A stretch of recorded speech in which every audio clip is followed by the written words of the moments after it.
This is CBC Here and Now.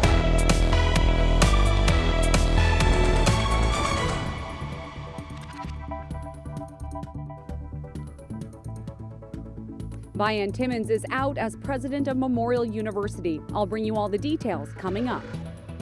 They've taken all of the hurt in that market situation and transferred it to the shoulders of our members, of our harvesters. And that is completely unfair. Well, the price is set for this season's snow crab fishery, and it's dramatically lower than last year. The ice is still packed between the northern peninsula and southern Labrador, but the ferry is moving travelers once again. Good evening and welcome to Here and Now. Well, big news for the fishery tonight. The province's price-setting panel has set the opening price for this season's snow crab fishery at $2.20 a pound. Now that's much lower than last season's opening price of $7.60. $2.20 was the price recommended by the Association of Seafood Producers, but the Fisheries Union calls this newest price a catastrophe that rivals the cod moratorium.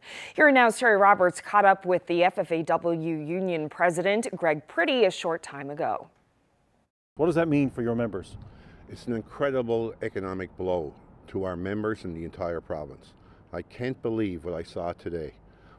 What they've done here, Terry, if they've taken all of the hurt in that market situation and transferred it to the shoulders of our members, of our harvesters. And that is completely unfair. There was room there. We were closer to the marketplace. I'm not going to argue that today, but we have an immediate problem in this fishery.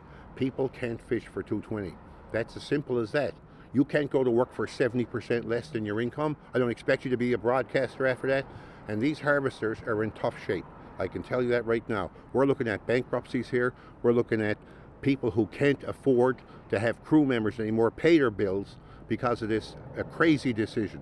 It needs to be revisited, and we're about to do some call for meetings with the province on that, and perhaps the Fed for some disaster relief. Do you know what this means to this province? From last year, a downturn of over $500 million. $500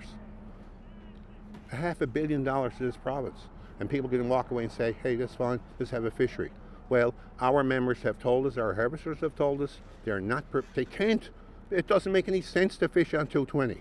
So we're going to need some assistance here. And so that's the next step. Okay, so next step. So obviously the fishery is scheduled to start next week. Normally when we'd see harvesters slip the lines and go to sea.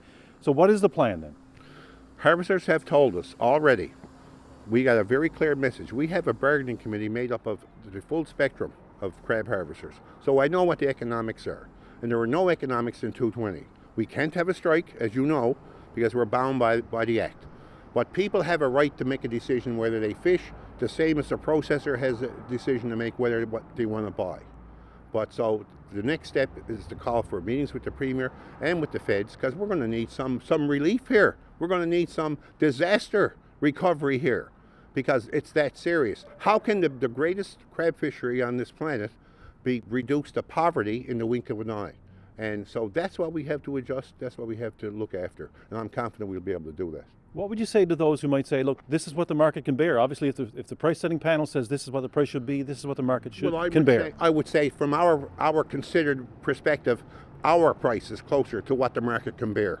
And that transferred $180 million to the processors.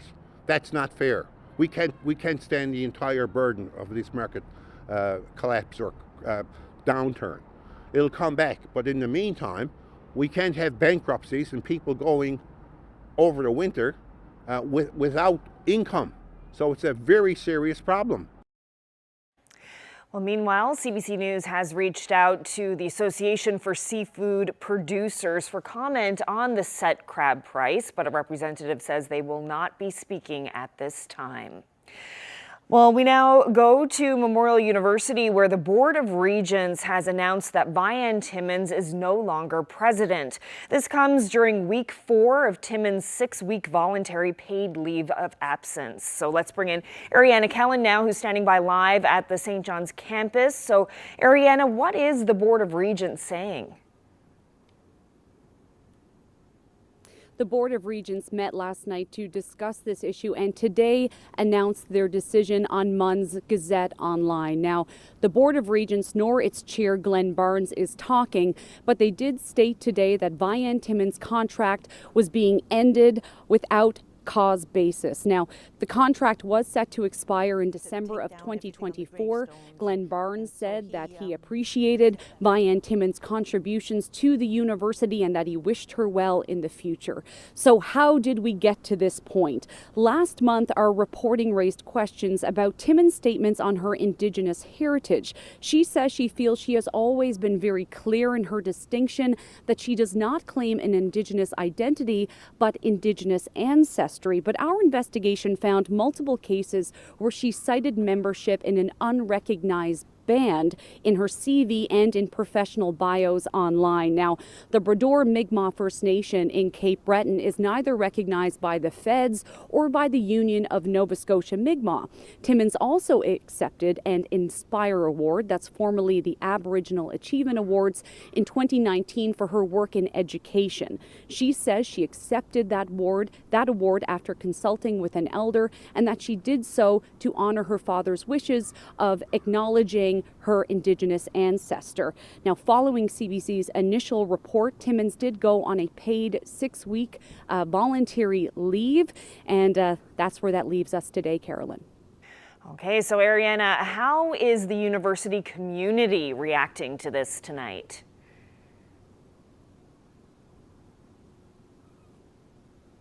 So the university is also not doing interviews today, but they did send out a statement saying that it is still committed to doing its Indigenous roundtable. Because if you remember, when this first happened 4 weeks ago and when Timmins went on that leave, the university said that the next step would be to convene Indigenous leaders for an Indigenous roundtable, that the next steps in this process needed to be Indigenous led. But in the past 4 weeks, I've been asking Memorial University for an update on the members, on the scope, on the timeline, and there hasn't been any details. Munn today saying that they will be still convening this Indigenous roundtable. Doesn't appear that there has been much movement, but they're still committing to that. Now, for some Indigenous students I spoke with today, they see this move by the Board of Regents as a way to shirk their accountability. I'm not going to comment on Vian Timmins' indigeneity because I know I don't like when people, question my heritage as a mixed race individual. I'm Inuk and Punjabi, but I do think that she went about it the wrong way. There's a right and wrong way to reconnect, and she didn't make any effort to connect with Indigenous students on campus. She didn't make any effort to go to Juniper House and to learn more that way. And instead, everything she did was behind closed doors, and we all found out afterwards, and that's kind of like a slap in the face. And now we have absolutely no resolution. She's stepped down. She's still getting her severance pay, and there will be no conversation with us.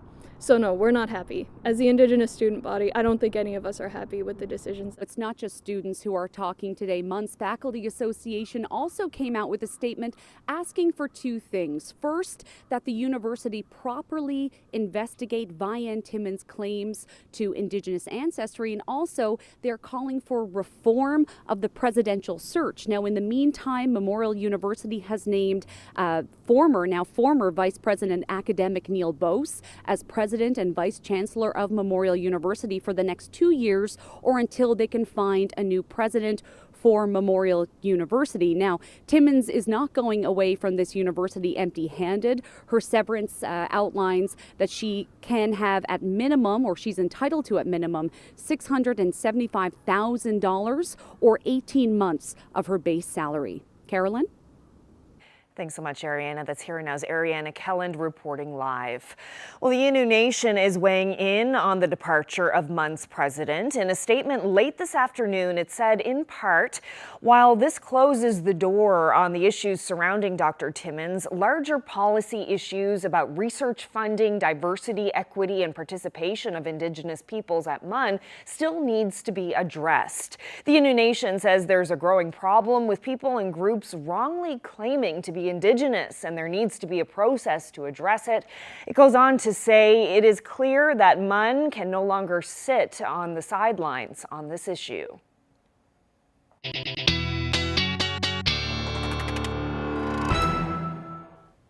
While taking a look at the temperatures today, it was pretty nice, very spring-like out there, especially with the sunshine. Finally reached a temperature near 3 degrees in St. John, 6 in Terra Nova today. That was the hot spot. And up across Labrador, though, we're still sitting in those temperatures in the minus single digits. That's a little bit below where you should be sitting this time of year. You should be sitting around -1. For most areas. Taking a live look outside, there's that sunshine I was talking about. Beautiful afternoon, 2 degrees right now. It is still a bit chilly though with that wind chill, feeling more like -2.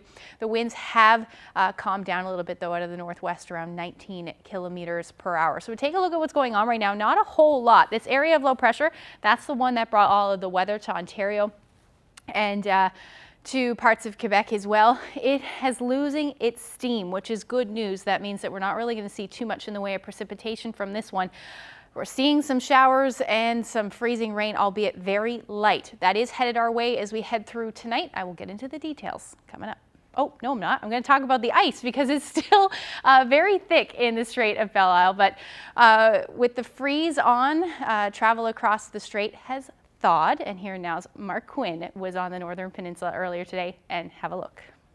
I'm at the wharf in St. Barb where the ferry leaves for southern Labrador. As you can see, the ice behind us is packed thick here, and it's packed this way right across the strait, and it means that the ferry here has been stranded. People have been waiting for days since Saturday to get out of here, and finally this morning a Canadian Coast Guard icebreaker made its way and is helping get the kayak across the straits. It left on a load and go basis, usually leaves around 10:30 this morning, but it left earlier because had the icebreaker assistance. They hope to get back and maybe pick up another load of people today, and they're hoping to get more people who've been waiting for many days here back to Labrador. Mark Quinn, CBC News, St. Barb. Well, turning now to health news, there's reaction tonight to a story we brought you yesterday about more than $100 million being spent on hiring travel nurses. The nurses union says it's an insult to full-time nurses. Here now's Peter Cowan explains. The nurses union says the crisis continues with more than 700 empty nursing jobs across the province, creating problems at places like the Health Sciences Centre emergency room. HSC emerge 300 and something shifts short for the next schedule. Like, how can we expect people to keep working like that? We are never going to retain people while they're working alongside agency nurses, private agency, making more money than them and bragging about it and telling them, you know, I got control over my work life. The original idea was to bring in agency nurses so that regular nurses could get vacations, but Coffey says their use has exploded, taking money out of the system that could be going into improving working conditions. At just 2 health authorities, contracts were handed out to private companies that were worth $100 million, and it's hurting morale. They're working alongside these agency nurses who are making 2 to 3 times the salary, have flexibility, able to pick and choose where they work, when they work. And it's very demoralizing for our workforce at the current time. The province and the nurses union are sitting down to hammer out a new collective agreement. The union says nurses of all ages want more flexibility in their job, and that will entice people back to work. 25% of our members are casual. That's 25% of 5,300. That's a lot of registered nurses that we could be tapping into to work full time. But we need to fix the workplace conditions, and we need to compensate them to show them that they're valued and respected for their knowledge and education. The health minister says there are a few hundred nurses set to arrive from India over the next few months. But the nurses union says with those more than 700 vacant positions, that's going to help, but it's not going to solve the problem. Peter Cowan, CBC News, St. John's. And speaking of travel, you'll be paying more for gas today. Gasoline is up by more than 6 cents a liter. It's the second week in a row that the price has increased. That puts the maximum price at $1.74 per liter on the Avalon Peninsula. It's as high as $1.90 a liter on the south coast of the island. Diesel is down, however. It dropped about 4 cents a liter in Labrador and more than 9 cents in Newfoundland. Meanwhile, stove oil is down and furnace oil is up, and propane is up slightly. The provincial government has acknowledged that a boy was abused while under its care in the 1970s, but government lawyers won't be settling. As Here and Now's Ryan Cook reports, the case is stirring debate in the legislature over the province's statute of limitations. We're talking a very high level of abuse involving firearms, involving whipping, involving broken bones. He's known in court as John Doe number 4. His lawyer, Lynn Moore, is taking on the government for failing to protect him from his own father, a violent man being watched by the child protection system in the 70s. They've admitted that they had a responsibility to act and that they didn't act, and that my client suffered as a result of that. But the government won't be settling. That's because Newfoundland and Labrador is one of only 2 provinces with time limits for physical abuse. An abuse victim has 2 years to come forward. In cases of child abuse, the clock starts when they turn 19. In cases where the abuse is discovered later in life, they have 10 years from the date of the assault or from their 19th birthday. The province's opposition is trying to change that. We are unanimous in that we believe that this legislation should be amended. We also believe that it should happen in this sitting of the House of Assembly. Conway Ottenheimer raised the issue in the legislature this week. Justice Minister John Hogan was non-committal. With any piece of legislation, we always review them to see what's appropriate, to look at other jurisdictions across the country, and this is one that we will continue to look at as well. Newfoundland and Labrador removed the statute of limitations for sexual abuse in the 90s after historic allegations at the Mount Cashel orphanage came to light. That allowed hundreds of men to sue, leading to bankruptcies for the Christian Brothers and, more recently, the Roman Catholic Archdiocese of St. John's. It begs the question, could there be a financial reckoning for the province if it also removes the statute on physical abuse? There's a concern perhaps that it may,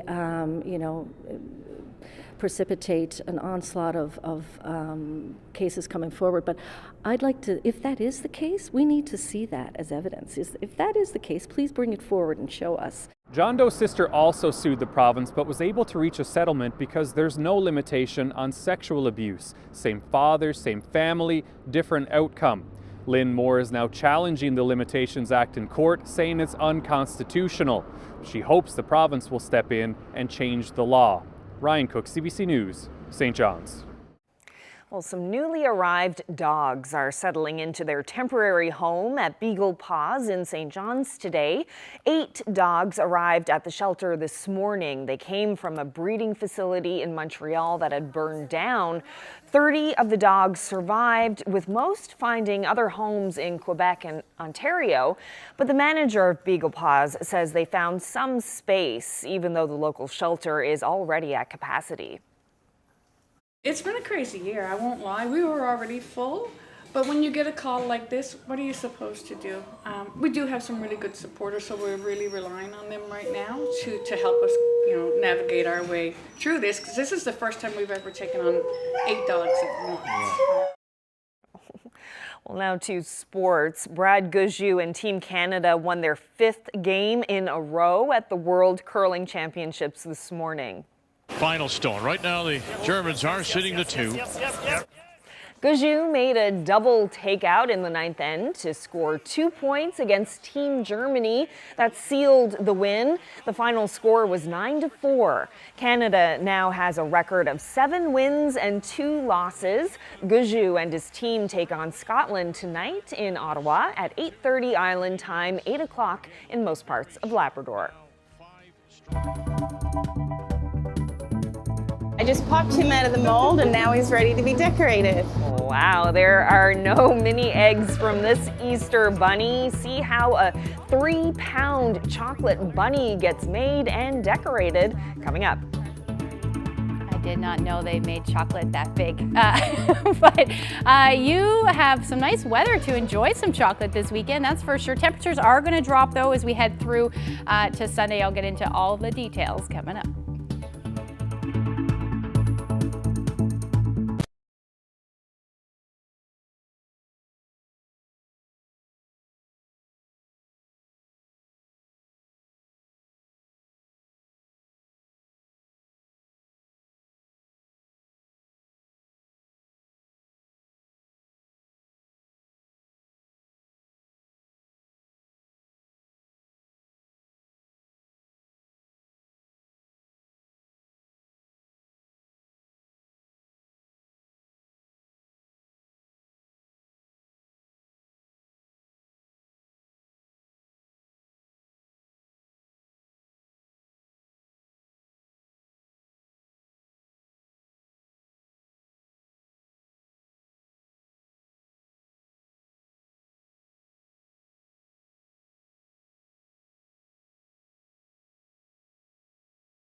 This weather update is brought to you by the Healthcare Foundation Home Lottery. Bonus prize deadline is midnight tonight. Order tickets now at hcfhomelottery.ca.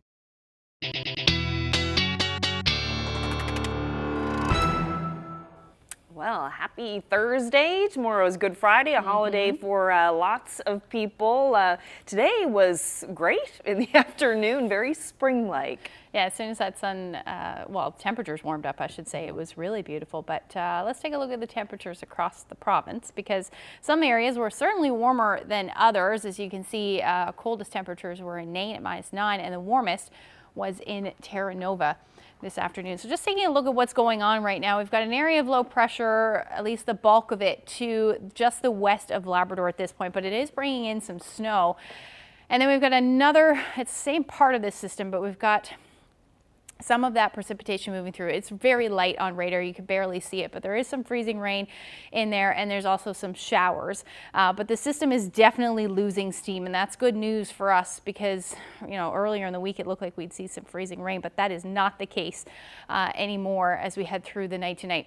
Taking a look at the current wind chills and temperatures, again, coldest in Nain at -19 is what the wind chill feels like right now. And although temperatures are above zero for the most part across the island, temperatures, your wind chills are feeling a little cooler than that. So right now it's feeling like -6 in Bonavista. So as we head through the night tonight, we're still going to see that flurry activity work its way across Labrador. Clouds will be on the increase, but it does look like we'll see just the slight chance of freezing rain if we see any at all. But it will be for essentially the southern half of the island. But at this point, it looks like it will likely just be cloud cover. We may see a few flurries for the northern peninsula, and then again up across Labrador as you head towards the coast. That's when we'll see those flurries move in. Towards the early mornings, I should say. So temperatures will generally be around -10 for both Nain and Lab City, so pretty much where you're sitting now. Otherwise, we will dip below zero for the entire island, so somewhere between -1 and about -4. Again, the chance of freezing rain will be the greatest along the south coast, and the winds will be out of the southwest around 20 kilometers per hour. But as we head through the day tomorrow, we will see some flurries develop in the higher elevations and northern peninsula on the west coast. But other than that, not a whole lot happening. In fact, we should actually see the skies clear as we head into the afternoon. That will work its way through central, along the south coast, and then eventually the Avalon. We should see some of those clearing skies. Now up across Labrador, you're going to hang on to the chance of flurries, although it doesn't look like it will accumulate to too much as we get through the day. And as we head into Saturday, not a whole lot to talk about there either. Just looking at the chance of flurries, the best chance of seeing them will be on the west coast, and that will be the story through the day. We may even see some more peaks of sun. That will be really right until the afternoon hours. So as far as the freezing rain, there you go. Somewhere between a trace and maybe 2 millimeters max, I'd say, for freezing rain potential. So that's really nothing to talk about, because as we head through the day, those temperatures, look at this, 5, 6 degrees into the afternoon hours. So we're certainly looking at a mild day. Now the winds will pick up as the day goes on, so we'll be about 30 to 50 kilometers per hour, but that's pretty much it. As we head through central Newfoundland, we're looking at those temperatures pretty similar now, somewhere between 5 to maybe 9 degrees through the day. If we see more sunshine, these temperatures may bump up a degree or two. Along the south coast, they'll still talking about the potential for some showers, albeit light, but about 2 degrees, so a little cooler for you. We're in on shore flow. That's why those temperatures are cooler. It's your turn now to see some of that cooler air. Now, the winds will pick up on the west coast as well as we head through the evening. Now, we'll likely see them a little bit higher, 50, 60 kilometers per hour, certainly not out of the question, but your daytime highs will be somewhere between 3 and about 6 degrees. Now, this is where we'll see most of the snow, particularly in the higher elevations. You could pick up really even through Sunday, somewhere between 10 to some models showing about 20 centimeters of snow. Now, further lower, you're not going to see any of that snow. It'll melt. Now, for the northern peninsula and southeastern Labrador, your temperatures will be just a little bit above zero, winds again picking up late day. And then for the rest of the big land, temperatures will stay below zero, somewhere between -6 and -7. But Happy Valley Goose Bay, you're going to sneak out a couple of degrees above that. And these temperatures are going to warm up. And we even have some rain in the forecast for parts of Labrador. I'll get into the details coming up. Thanks, Ashley. Well, some will be counting on the Easter Bunny this Sunday to bring them something sweet. And at the Newfoundland Chocolate Company, one of the biggest Easter treats is a 3-pound hollow bunny. Terrible assignment for Here and Now Zach Gowdy, who dropped by to see how it's made and how to go about eating it. Lots and lots of chocolate.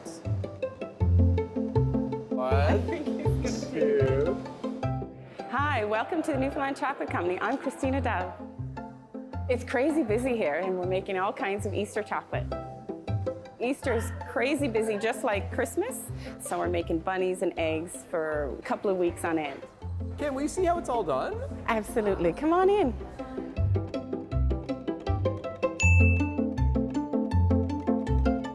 This is our production. So in here we make all our chocolate. So it's all our bars and all our different chocolates, our truffles and our fish and chips. And it's a lot of fun actually making chocolate. Well, this is our great big bunny, and it's one of our most popular bunnies, and it's 3 pounds of chocolate. So I'm going to show you how we make them. Make this big guy? Yeah. And we're going to decorate them too. Okay, first step is we're going to fill the mold. Just fill it with loads and loads of chocolate. And we do this actually 3 times because we want a nice thick wall all along the bunny. So it just fills right up there. And then we dump out and we keep kind of turning it as we dump so that it's always even on all sides. Now I always make sure there's a lot of chocolate still left in it. So when I flip it like this, it comes right out, but it forms a strong base so it can support the rest of the bunny. And then I pop that in the cooler. It takes about 30 minutes to cool so it contracts a little bit, and then I take it out and decorate it. I just popped him out of the mold and now he's ready to be decorated. So what I just do, this is a yogurt warmer and I use it for cocoa butter warmer. So it's just cocoa butter colors and chocolate. So what we do is we add a little bit of fruit like blueberries to make a blue. I always do blue eyes for bunnies. We use all kinds of different like spring colors. I find that that's nice because then it's springtime and it's nice to see some color. So I use like blueberry, strawberry, partridge berry, blackcurrant, cranberry, all kinds of berries because we use that in our chocolate anyway. Okay, so here he is. He looks so pretty and Eastery. Yeah. Okay, Christina, just one question left. Do you eat them? Yes. Can we eat this one? Yes. Okay, out of my way here. Oh my God. I don't think we've ever done this on camera. Okay, okay. I've been waiting for this. This is a pressure cut. Is this on video? Ready? I One, think he's gonna take a bit. Yeah, okay. I think it might need to be more pressure cut. It's pretty solid. I haven't been to the gym in a while. Maybe you gotta. Okay, here we go. Oh no. Okay. Oh! Is his whole head? Oh, no. Thick. See how thick? See, it's very thick. Very well. Yeah. This is more chocolate than I'll get for the whole rest of Easter right here. Yeah, just that's this year. right. Oh, I'm really, really good. Really good. Extra milk and cocoa butter. You know, it was hard to break off, but it's really easy to eat. I know. Yeah.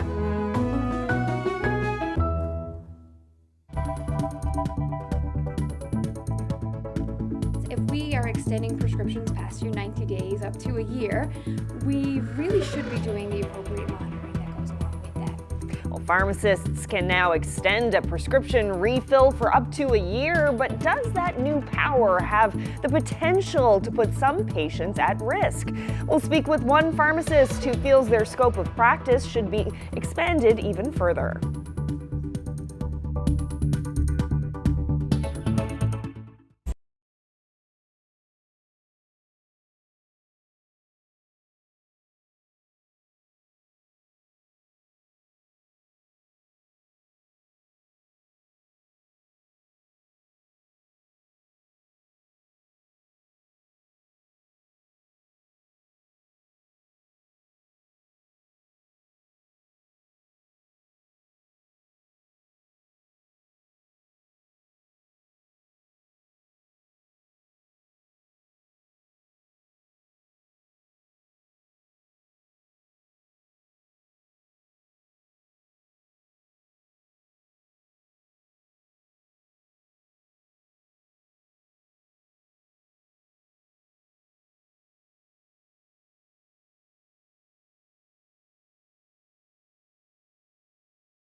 Well, you may have heard this week that the role of your local pharmacist has been expanded. Instead of having to go to a doctor to get your prescription refilled every time, a pharmacist now has the power to extend a refill for up to a year. Before that, it was 90 days. Now, government hopes this will make medications more accessible to patients, especially those who don't have a family doctor, and even reduce traffic to the overburdened emergency room. But there is a potential downside to this pharmacist upgrade. Joining me now to talk more about that is pharmacist Kathy Balsam-Pennell. So I know pharmacists in general are very pleased with this change, this increase to your scope of practice.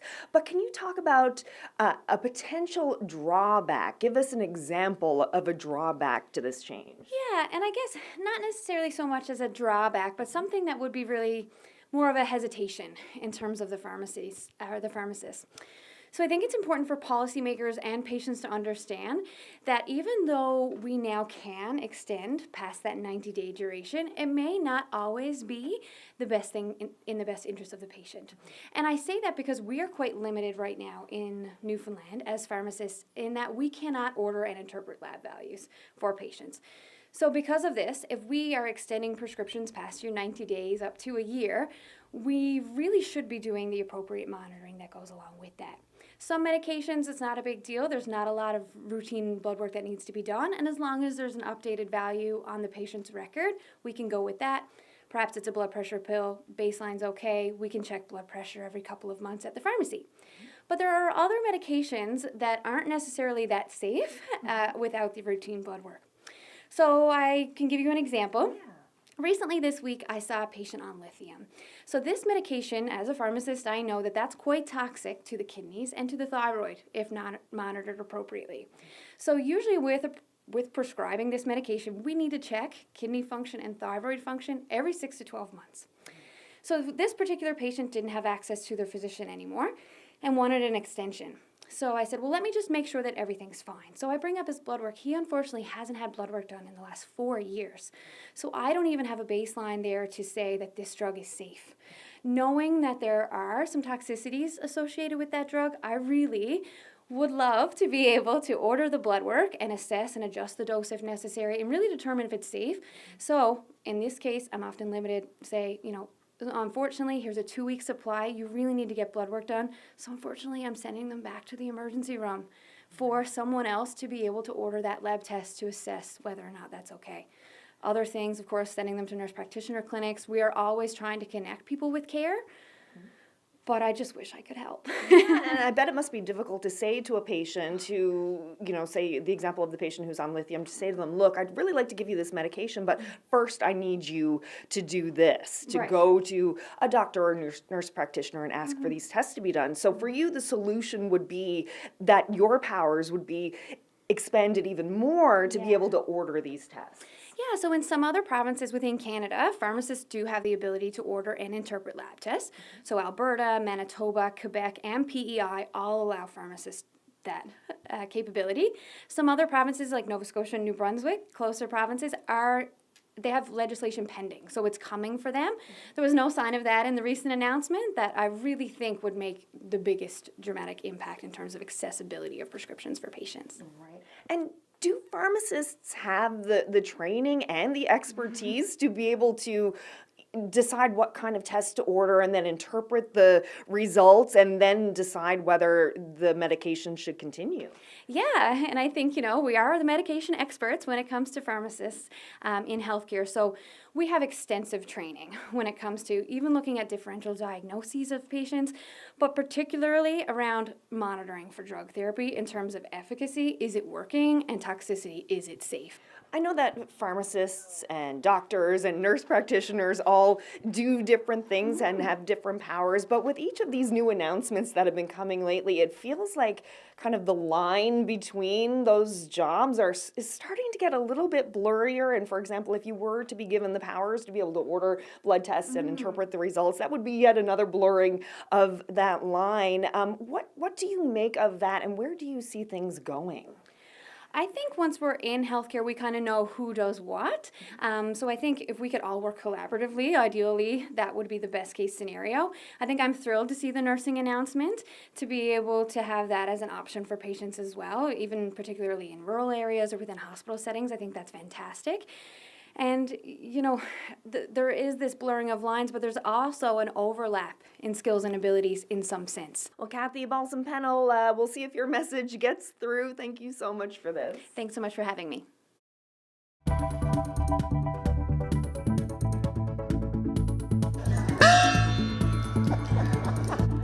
Well, that sound means keep it simple. Just ahead, memorial researchers are challenged to describe their work in a way that everyone can understand.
MUN's science department is challenging researchers to make their work easier to understand. Last night it hosted its first ever gong show. Now the premise being if a presentation got too complicated, the judges, including our very own Jeremy Eaton, would get loud and let them know. And the audience was also invited to take part. Have a look. This will be a fun evening filled with interesting and exciting research. described without scientific jargon. So this was our second annual Scientific Endeavors in Research interdisciplinary conference, which included all 9 departments in the Faculty of Science. Tonight specifically, we had the Gong Show, which is our first public engagement event where students got to talk about their research in layman's terms. Why would you want to do something like this? I think that's a skill that we as researchers aren't always trained to do. And so as part of our community service, I think it's a requirement. And so being able to describe what you do so that everyone can understand is a skill for researchers. We had 25 apply, but we figured that would make a very long gong show, and so we had to choose from a hat. And so we picked 15 students who were eager and fabulous. So we're really pleased. A3G P129D mutation. So SEA, or the C Conference, is the Scientific Endeavors in Academia Conference. It was brought about last year as a result of the pandemic, where students didn't get the opportunity to present their work for a very long time. And so as a result, we wanted to try and help with that. So we came up with the C Conference last year, which helped not only with students present or learn how to present, but also for recruitment, for learning how to collaborate, those kinds of skills that researchers really need. Our winner for this evening for the first Gong Show from the Faculty of Science is, and I'll get it right this time, Axel.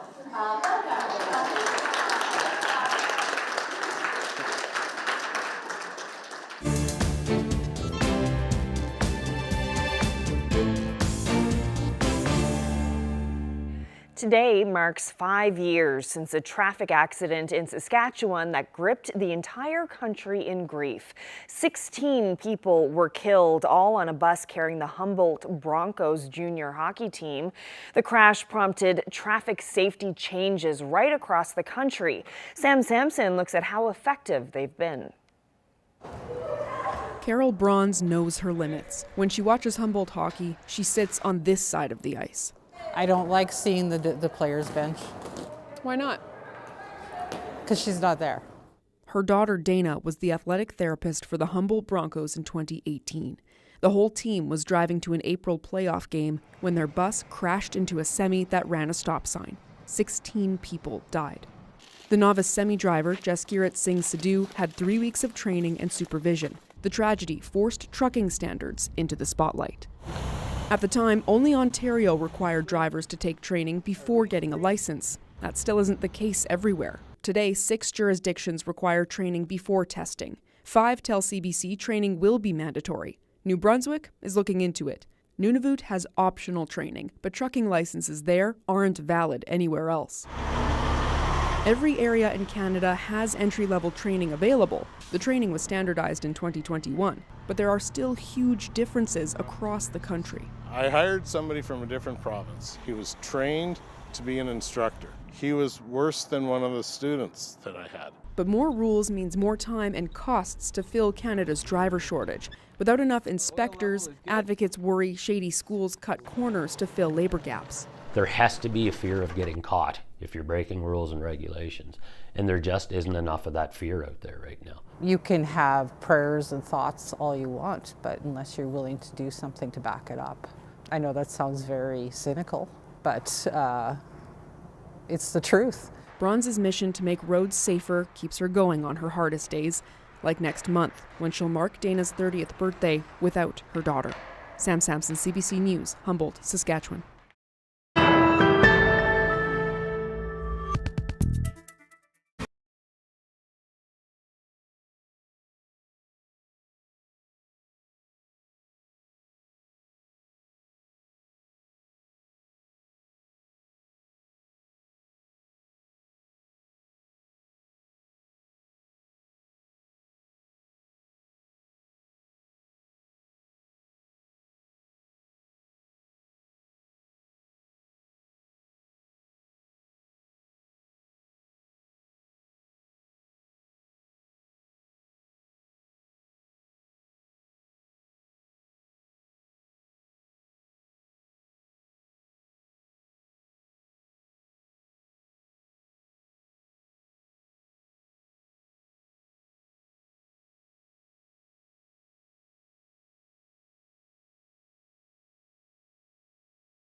Let's find out who's celebrating. Happy 52nd anniversary to Gerald and Barbara Curran of Grand Falls, Windsor.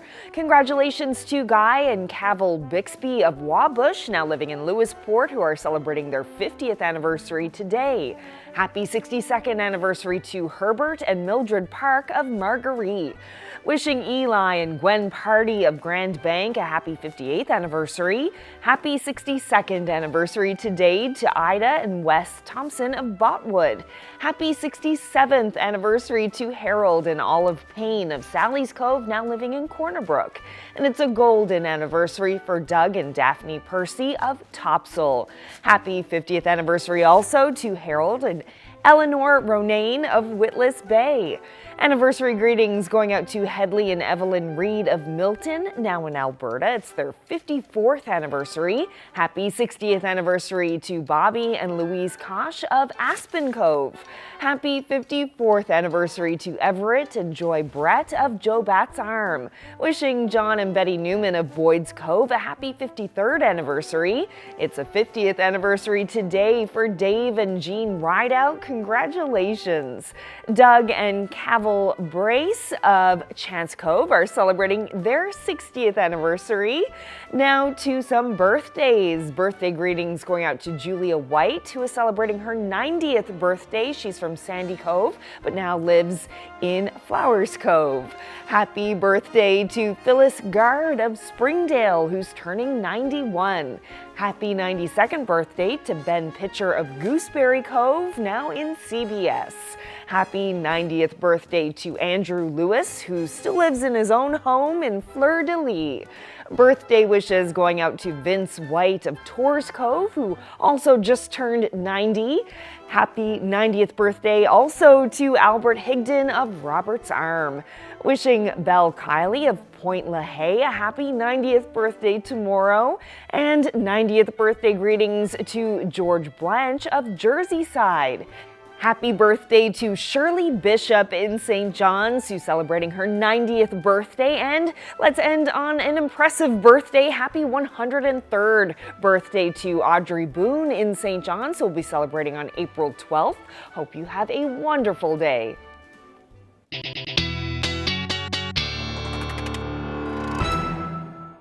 Okay, so before we get to our local forecast, police in Quebec say at least one person is dead following a fierce spring storm yesterday. A man in his 60s was killed by a falling tree branch. Yeah, more than 1 million customers in that province are without power, some facing the prospect of an Easter weekend in the dark.